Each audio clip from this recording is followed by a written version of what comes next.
말씀과 기도로 세워지는 열방복음 선교회 말씀으로 시작하는 나로 2023년 1월 23일 월요일 오늘의 말씀은 욥기 2장 1절에서 13절 주제 하나님께 복을 받았은즉 재앙도 받지 아니하겠느뇨. 어떤 사람은 재앙이나 질병 따위는 모두 마귀가 주는 것이므로 예수님만 믿으면 육신이 건강해지고 부자가 되어야 한다고 말합니다.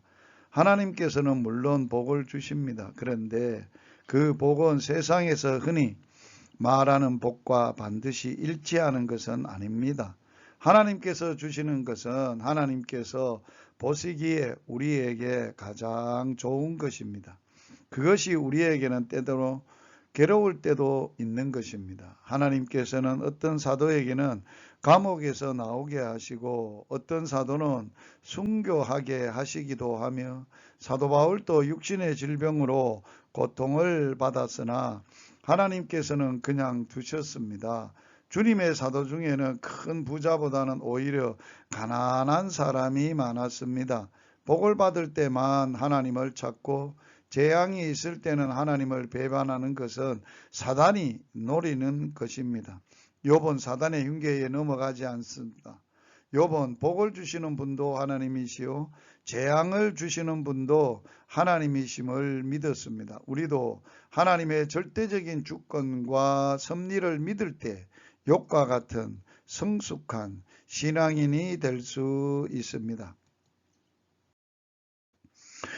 욥을 참소하는 사단. 욥은 재산과 자녀들을 잃었습니다. 참으로 견디기 어려운 재난이었습니다. 그래도 욥은 하나님을 찬송하고 중심을 지켰습니다. 하나님께서는 욥의 깊은 신앙을 칭찬하셨습니다. 사단은 어떻게 해서 욥을 실족시키고 따라서 하나님 대심에 도전하고자 합니다.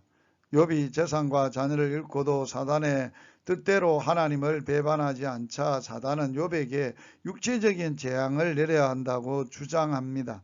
지금까지 욥이 당한 재난은 욥의 육체와 생명에 직접적인 것이 아니어서 욥 자신에게는 사실상 손해가 없기 때문이라는 논리입니다. 사단의 인간을 극도의 이기주의자로 참소하고 있는 것입니다. 사단은 본래 거짓말장이고 살인자일 뿐 아니라 밤낮 우리를 참소하는 자입니다. 하나님께서는 욥을 더욱 단련시켜 그에게 두신 뜻을 이루시고자 그에게 육체적 재앙을 허락하셨습니다.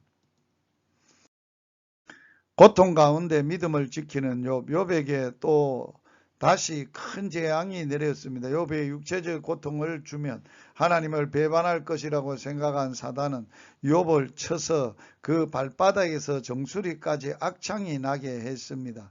욥은 재앙 가운데서 앉아 조각을 가져다가 몸을 긁어야 했습니다. 그의 고통과 재앙이 어찌 극심했든지 그를 위로하고자 방문한 친구들은 일제히 소리를 질러 울며 겉옷을 찢고 슬퍼했습니다. 7일 7야를 함께 있으면서 한마디도 말을 할 수가 없었습니다. 욥의 아내조차도 이제는 하나님을 욕하고 죽으라고 했습니다. 잇따른 재앙을 당한 욥의 아내는 견딜 수가 없었던 것입니다. 그러나 욥은 마음이 흔들리지 않았습니다. 그대의 말이 어리석은 여자 중 하나의 말과 같다다. 우리가 하나님께 복을 받았은즉 재앙도 받지 아니하겠느냐라고 말하고 있습니다. 먼저 재앙에서 하나님께서 주셨으니 하나님께서 가져가셨다고 여겼던 욥이었습니다. 인생의 생사복을 주장하시는 분은 하나님이십니다. 하나님의 자녀인 우리들에게 일어나는 이런 우연이나 무의미한 것이 하나도 없습니다. 우리는 하나님의 섭리 가운데 살고 있는 것입니다. 오늘의 말씀에 순종하기, 하나님의 절대적인 주권과 합력하여 선을 이루시는 섭리를 믿는 믿음으로 승리하는 복된 하루가 되시기를 주의 이름으로 축복합니다.